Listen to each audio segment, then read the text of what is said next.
과거의 역사의 현장 속에서 하나님께서 함께 하셨던 일들과 그 방법들을 살펴보는 것은 오늘 저와 여러분이 살아가는 오늘이라는 삶의 현장 속에서 또 동일하신 그 하나님께서 동일한 방향으로 또 원리로 일하시기 때문에 그래서 우리가 적용할 수가 있을 것 같습니다. 한마디로 말하면 하나님은 어제나 오늘이나 영원토록 동일하신 분이시고요, 또 어제나 오늘이나 영원토록 전능하신 분이십니다. 그래서 하나님은 어제나 오늘이나 영원토록 어떤 방향으로 방법으로 일하시는가 하면 원론적으로 말씀드리면 하나님의 영광이 극대화가 되는, 경제적 원리로 치면 efficiency라고, 효율성, 하나님의 영광이 극대화로, 하나님의 이름이 극대화로 드러나는 방향으로 하나님은 일을 행하십니다. 모세의 시대 때는 하나님께서 이스라엘 백성들을 애굽의 노예 생활부터 구원해낼 때 그들을 이끌어내는데 그 앞에 무슨 장애물이 놓여 있는가 하면 홍해라는 장애물이 놓여 있었죠. 근데 하나님은 모세의 지팡이를 가리게 하는 그 방법을 통해서, 그 순종을 통해서 홍해가 갈라지는 기적이 일어나고 이스라엘 백성들은 다 구원을 받고 그들을 쫓던 적들은 바다에 수장되는 그런 일들이 일어났습니다. 40년이 지나고 나서는 이제 모세의 시대가 저물고 여호수아의 시대가 도래했죠. 여호수아를 통해 하나님이 주시는 사명과 계획은 이제 가나안 땅을 정복하는 겁니다. 젖과 꿀이 흐르는 가나안이라는 그 땅을, 아브라함에게, 이삭에게, 야곱에게 약속했던, 그 조상들에게 약속했던 그 땅을 정복하기를 원하는데, 그 가나안 땅을 정복하려면 가나안 땅으로 들어가야 되잖아요. 근데 가나안 땅으로 들어가야 되는데 들어가는 것을 가로막는 장벽과 장애물이 있었습니다. 그것이 요단강입니다. 근데 하나님께서 여호수아에게 그 가나안 땅을 지금 오늘 들어가라는 겁니다. 근데 사실 그때 하나님께서 여호수아에게 말씀하셨을 그 시점이 그 요단강 물이 가장 범람할 때입니다. 팔레스틴 지역이 태양력으로 치면 4월과 5월이 그 물이 가장 범람할 때라는 겁니다. 거기는요, 팔레스틴의 보리파족은 10월 11일이고 추수기는 4, 5월인데 북쪽 레바논 산에서 적설이 녹고 또 봄비가 내리고, 그래서 갈릴리 호수, 요단강 물에 들어가는 물이 갈릴리 호수를 거치거든요. 그 호수가 최고 수위를 오르게 되고 사행천인 요단은 그래서 쉽게 범람하게 된다고 합니다. 그래서 이 4, 5월경이 되면 요단강 조그마한 강이 깊이가 3, 4m, 또 넓이가 30m 이상 아주 그 요단강으로서는 최절정에 범람하는 그런 상태가 된다는 겁니다. 자, 그래서 이 지도자인 여호수아 입장에서 민수기에 보면 이들의 인구수가 약 200만 명이 넘었습니다. 민수기 26장 51절에 보면 남자 20세 이상 남자만 60만 1730명이었어요. 근데 여성들하고 자녀들하고 만약 친다면 약 학자들이 하면 미니멈 200만 명이 넘는 그런 인구 수라는 거예요. 여러분, 그 당시에 200만 명이 넘는 숫자가 물의 깊이가 한 4m가 되고 강 넓이는 30m가 넘는 그 강을 어떻게 건너갈 수 있겠습니까? 어른들이야 뭐 수영해서 갈 수 있다지만 아이들이 못 건너가잖아요. 그리고 인구수가 200만 명이 되는 어마어마한 수죠. 그러니까 인간의 계산으로 볼 때는 답이 없어요. 하나님은 가나안 땅으로 들어가라고 지금 말씀하시는데 인간의 머리와 이성적 판단이나 상식으로 볼 때는 그것을 감당할 수 있는 답이 없어요. 근데 하나님은 정면 돌파라는 겁니다. 하나님의 방법은요, 해법은 항상 정면 돌파입니다. 장애물이 무서워서 뒤로 물러가거나 저 멀리 도망 가는 것은 하나님의 방법이 아니에요. 스가랴서 4장에도 보면 하나님은 스가랴 선지자를 통해서 이 1차 포로로 잡혀갔던 이스라엘 백성들이 70년 만에 1차로 귀환을 하죠. 귀환을 하는 그들이 BC 536년경에 1차 귀환을 하는데, 그 귀환하는 사람들의 목적이 뭔가 하면 성전 재건이에요. 불이 타고 무너졌던 하나님의 성전을 다시 재건하도록 하기 위해서 하나님은 그들의 마음에 이스라엘 땅, 예루살렘 땅으로 돌아가고자 하는 그런 마음을 주셔서 그들이 70년 만에 1차적으로 돌아옵니다. 그래서 2차는 458년, 3차는 BC 444년에 돌아오게 되는데, 돌아올 때 1차로 돌아올 때 지도자가 누구 있는가 하면 스룹바벨이라는 지도자였습니다. 이들의 목적은 성전 재건입니다. 근데 돌아와서 보니까 난제들이 너무 많아요. 방해하는 세력도 많고, 또 여건도 부족하고, 사람도 없고, 너무너무 인간적으로는 계산이 안 나는 상황이에요. 근데 하나님께서는 스가랴라는 선지자 입을 통해서 스가랴서 4장 6절 7절에 말씀하기를, 힘으로도 능으로도 되지 않지만 나의 신으로 되느니라. 7절의 말씀 보면요, 큰 산아 내가 무엇이냐, 내가 스룹바벨 앞에서 평지가 되리라. 자, 큰 산은 여기서 뭘 말하죠? 큰 장벽입니다. 장벽, 장애물이에요. 인간의 힘으로 넘을 수 없는 장애물입니다. 근데 그것이 누구 앞에서? 스룹바벨이라는 지도자 앞에서, 하나님의 사람 앞에서, 사명자 앞에서, 믿음의 사람 앞에서 그것이 평지가 될 것이다. 그가 성전 건축에 머릿돌을 놓을 때 은총이 그에게 있을지어다. 하나님의 은혜로 그 일이 완성될 것이라는 거죠. 그러니까 또 여호수아에게도 똑같이 말씀하시는 겁니다. 여호수아야, 지금 오늘 읽은 말씀 그 앞부분에 보면요, 여호수아서 3장 7절을 우리 한번 띄워주시기 바랍니다. 한번 읽겠습니다. 여호와께서 여호수아에게 이르시되 내가 오늘부터 시작하여 너를 온 이스라엘의 목전에서 크게 하겠다. 내가 모세와 함께 있었던 것 같이 너와 함께 있는 것을 그들이 알게 하리라. 야야 여호수아야, 미루지 마라. 자, 인간의 계산으로 보면요, 40년 동안 이스라엘 백성들이 광야를 시간을 보냈잖아요. 그렇다면 아니 한 두세 달만 지나면 범람하다 물이 줄고, 그리고 깊이가 얕아지면 이스라엘 백성들이 건널 수 있잖아요. 그러면 그 건넜으면 뭐예요? 누구 힘으로 걷는 거죠? 인간의 힘으로 걷는 거예요. 그러니까 하나님은 그런 방법을 원하지 않는 겁니다. 지금 오늘부터 시작하라는 겁니다. 자, 여러분이 만약에 이 여호수아에게 들려진 하나님의 말씀이 들려졌다면 지금 물이 범람하고 배는 없고 그 요단 강물을 다 바가지로 펀다 이거도 그렇게 되는 법이 없고, 지금 그 200만 명 아이들은 그러면 저쪽에 놔두고 어른들만 수용할 수 있는, 어른들만 거닐 수 있는 것도 아니고, 거기는 또 뭐예요? 많은 또 짐들이 있을 거 아니에요. 살림살이와 뭐 먹을 것하고 가축도 있고, 어떻게 답이 없는 거 아닙니까? 인구가 200만 명이라면 가축 수는 훨씬 더 많았을 테고.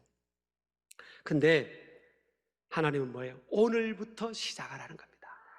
자, 그래서요, 우리가 이런 결국에 여호수아가 순종을 하게 되죠. 나중에 제가 좀 자세하게 한번 나누겠습니다. 그러니까 하나님이 보실 때는 장애물이 큰 게 아니라 하나님이 더 크고 위대한다는 것을 증명해 보이고 싶은 거죠. 그래서 하나님께서 요단강이라는 장벽을 극복하고 이스라엘 백성들로 하여금 가나안 땅에 입성하게 하는 그 방법, 하나님의 일하시는 방법, 문제를 해결하시는 방법을 지금 한번 찾아보고 우리가 적용하면서 오늘 이 우리의 상황에도 이 난제, 살아가면서 우리에게 주어지는 개인, 가정, 또 우리 공동체적으로 국가적인 이 난제를 해결하시는, 모든 문제의 해결자가 되시는 하나님의 방법이 뭘까? 한번 살펴보기를 바랍니다. 첫 번째는요, 시간 지연의 거부입니다. 하나님은 시간을 지연하는 것을 원치 않으십니다.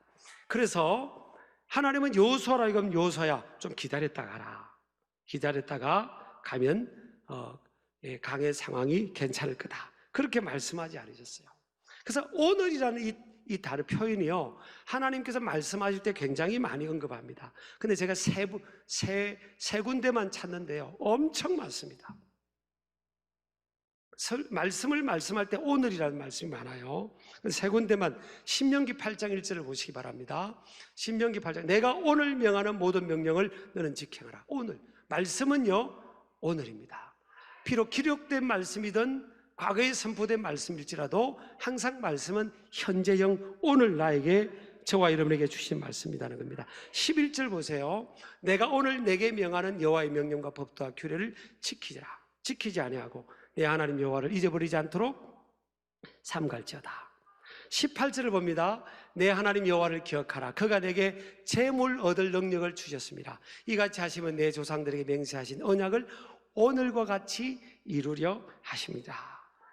에베소서 5장 16절 17절 보면 세월을 아끼라, 때가 악하니라.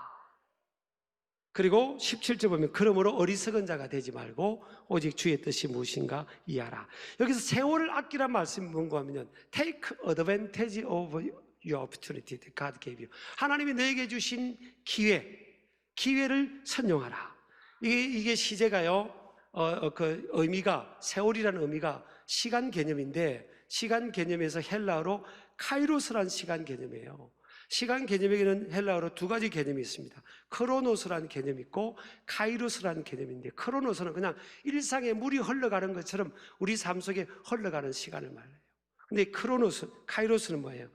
하나님의 시간을 말합니다. 그러니까 하나님의 시간을 놓치지 말라는 거예요. 너에게 준 하나님의 시간을 놓치지 마라. 때가 악하다. 때가 악하다는 게 뭐예요? 하나님의 시간, 하나님의 기회, 하나님의 그 기회, 축복의 기회를 놓치도록 우리의 삶은, 우리의 세상살이는 그렇게 흘러가기 때문에 이 악한 세상에는 나도 모르게 하나님의 기회를 놓칠 수 있다는 거예요. 이것이 어떤 사람이라는 거예요? 어리석은 자라는 겁니다. 저와 여러분이 살아가면서 많은 기회들이 주어진데 세월을 아끼지 못하고 기회를 잃어버린, 기회를 선용하지 못하는 사람들이 꽤 많아요. 그것은 어리석은 자라고 말씀하는 겁니다. 그래서 우리가 기도해야 됩니다. 하나님, 하나님의 시간, 하나님의 기회를 잃어버리지 않게 해주세요. 그렇게 하기를 바랍니다. 그래서 뒤로 미루면 안 돼요. 하나님의 말씀이 떨어질 때, 감동이 떨어질 때 적극적인 순종이 되야 되는 겁니다. 그래서 하나님의 때가 어떤 때냐? 인간의 무능의 때는요, 하나님의 기회입니다. 그래서 하나님의 방법 중에 두 번째는요, 가장 불가능한 상황이 하나님의 최선의 상황이다. 요단강이 가장 범람할 때가 하나님이 일하시는 타이밍이라는 겁니다. 요단강물이 말랐다면 뭐예요? 인간이 할 수 있을 때 아닙니까? 그때는 하나님이 기다리는 때예요. 그래서 두 번째는 하나님의 타이밍은 인간의 현실적 계산을 뛰어넘는다. 하나님의 최선의 시간은 인간의 무능의 시간일 때이다. 하나님의 인간이 유능할 때는 기다림의 시간을 간다. 내가 할 수 있어요. 그럼 해봐. 내가 기다릴게. 네가 알아서 한번 살아봐. 근데 인간은 하나님이 언제 역사하신지 아십니까? 우리가 할 수 없을 때, 우리가 할 수 있는 것이 아무것도 없을 때, 하나님은 그때부터 일하시는 겁니다. 그래서 인간의 계산과 답이 나오지 않는 시간은 하나님의 가장 적절한 타이밍의 시간인 것을 믿으시기 바랍니다. 그럼 믿음의 사람은 어떤 사람이에요? 믿음의 사람은 요단강의 범람의 수위를 재는 것에, 측정하는 것에 올인하는 사람이 아니에요. 믿음의 사람은 하나님의 말씀의 신실성을 믿고 그것에 올인하는 사람입니다. 그래서 하나님께서 여호수아를 쓰신 이유가 거기에 있는 거죠. 세 번째, 하나님이 일하신 방법은요, 누구를 통해 일하시느냐? 순종이 있는 사람입니다. 이 순종은 어떤 때는 뭐예요? 상식적, 현실적일 때는 누구든지 순종할 수 있어요. 그런데 어떤 경우는 비현실적, 비상식적, 또 어떤 때는 비이성적인 것 같은 그런 상황에서는 일반적인 사람들은 따르기가 쉽지 않습니다. 자, 하나님께서 여호수아에게 뭐라고 말씀합니까? 내가 배를 다 준비해 줄게, 걱정하지 마, 그렇게 말씀하지 않았잖아요. 하나님의 언약궤를 메고, 제사장들이 언약궤를 메고 그 범람하나 물살이 센 그 요단 강물에 두 발을 다 딛고 언약궤를 메고 들어가라는 겁니다. 여러분, 그냥 맨몸으로 물살이 셀 때는요, 그 들어가면 위험을, 낭패를 겪을 수도 있습니다. 그런데 무거운 언약궤를 메고, 그 언약궤 안에는 십계명이 있었고 만나가 있었고, 또 그 언약궤 안에는 아론의 쌍난 지팡이. 그 뭘 말합니까? 매일매일 만나로 먹이시는 전능하신 기적의 하나님, 십계명을 주신 말씀을 붙들고 살 때 하나님께서 그 말씀 믿음대로 역사한다는 약속이 담겨 있고, 아론의 이 마른 지팡이가 싹이 난 것이 들어가 있습니다. 마른 지팡이가 똑같아도 아론의 지팡이만 싹이 났잖아요. 하나님이 함께하는 사람에게 이런 기적이 있다는 그 약속이 있는 거예요. 그 언약궤를 메고, 무거운 언약궤를 제사장들이 메고 한 발만 담궈도 아무 일도 일어나지 않았어요. 두 발을 다 담궈야 되는 겁니다. 어떻게 보면 funny합니다. funny. 영어로 하면 funny. 우스꽝스러운 거예요. 저는 미국의 어떤 사람들하고 신앙 이야기하다가 좀 제가 신앙적인 이야기를, 초자연적 이야기를 들으니 우스꽝스럽다는 이런 반응이 있는 분도 봤어요. 아니, funny하다. 무슨 그런 일이 있어? 여러분요, 상식 안에서 하나님은 일하시기도 하지만 참 이거 어떻게 보면 우스꽝스러운 게 아닙니까? 지금 요단강을 200만 명이 넘는 사람들이 건너는 거하고 언약궤를 제사장들이 메고 요단강물에 두 발을 딛고 그 위험한 상황에서 그 강물에 두 발을 딛고 들어가는 것하고 무슨 상관입니까? 무슨 연관성이 있는 거예요? 어떻게 보면 아무 연관성이 없는 일이고 어리석고 미련하게 보이는 것 같은 그런 행동, 행위지 않습니까? 근데 하나님은 그 일을 하게 하시는 겁니다. 그 일은 영적 의미가 있는 거죠. 하나님을 붙들고 믿음으로 순종하며 나아갈 때는 하나님이 역사하신다는 그 언약궤를 짊어지고 나가라. 또 그 언약궤와 거리는요 2000규빗 떨어지라고 합니다. 한 규빗이 요 손톱 제일 여기 끝에 하고요, 여기 이 팔꿈치까지 한 규빗입니다. 45.6cm 되는데 2000규빗은요 약 912m쯤 되는, 하나님과 구별되라는 겁니다. 그점 떨어지면요 200만 명의 숫자가 동시에 있는 곳에서 하나님의 언약궤가 향하는 방향을 볼 수 있대요. 언제 어디서든지 하나님만 바라보라는 의미잖아요.